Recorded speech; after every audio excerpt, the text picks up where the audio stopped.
Welcome to Greater Good Radio Hawaii, where leaders inspire leaders. Greater Good Radio Hawaii is dedicated to social entrepreneurship. I'm your host, Evan Leong, and with me is my co-host, Carrie Leong. Today's guest is Stan Masamitsu, president of Tony Hawaii Automotive Group.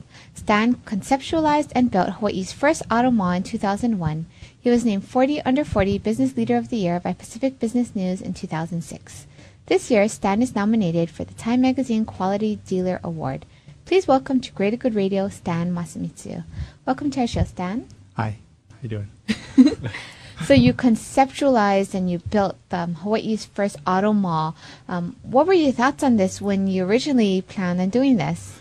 Well, someone asked me that just the other day, and it was really a matter of just kind of opportunity and circumstances kind of intersecting. The company had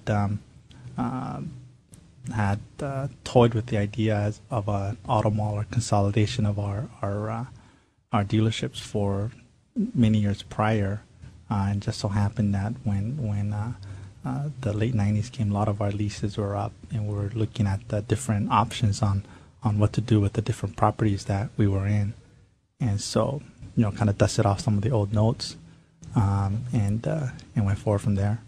Did you kind of model that after the mainland? Because a lot of the auto malls started coming together in the mainland, maybe 80s, 90s, somewhere around there? Oh, yeah, absolutely. There was I used to live in Southern California, and so the big mall there's many now, but the most well-known, and I guess one of the first malls that was out there was the Cerritos Auto Mall. So I had some exposure to that while I was down there. So you guys weren't scared that it's kind of a big gamble? Oh, we were absolutely.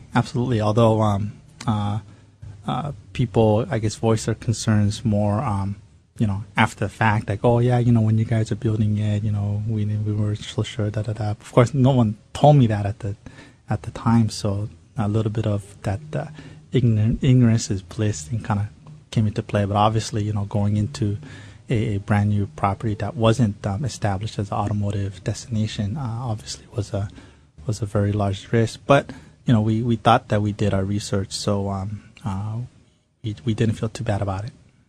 Stan, so can you tell us how you got interested and involved in the automotive industry?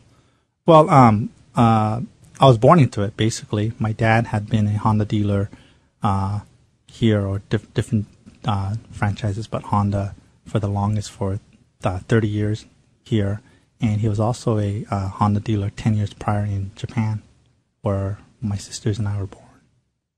So how did your dad end up getting started in this, and then when did you decide you wanted to join the family business?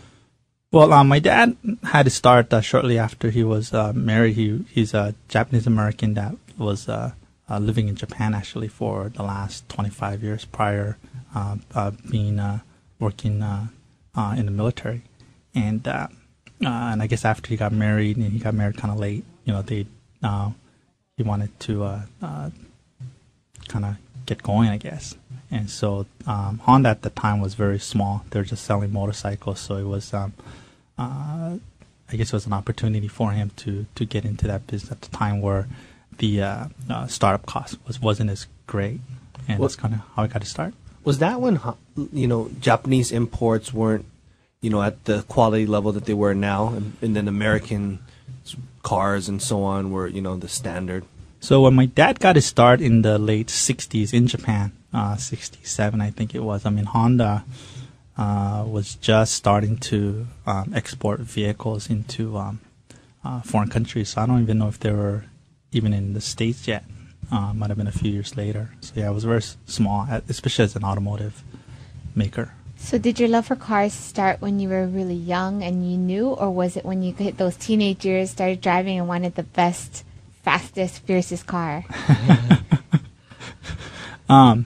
Well, I've always liked cars. I never really knew whether I'd be like maybe on the retailer side. I did know that I was enjoyed cars and being around cars. As a little kid, I used to look at car brochures just as much, if not more, than looking at children's books. That's how you learn to read, right? Yeah. You read in the manual. Yeah. Have the educational material at home. Yeah, that's why I don't read very well. But and I just liked it. I really enjoy more the aesthetics and the designs of the vehicles. And so when I was little, I wanted actually to be a designer. Obviously, it didn't work out that way, but I still get to be around cars. What did you go to school for? Actually, by the time I went to school, I figured out early on that I wasn't very good at science, so this design thing was out, and so decided to major in business. Still not really knowing what I wanted to do, but come graduation, that's basically all I knew, so I went straight into the business. At that time, did you have direction, I guess you could say, to hopefully get into the business, the family business? Not really. My dad hadn't really pushed me into any particular field. It's turned out that both my sisters are in art-related fields, and they never did enter the automotive business. But for me, I got into the business, and as do most people, I think, started with selling cars.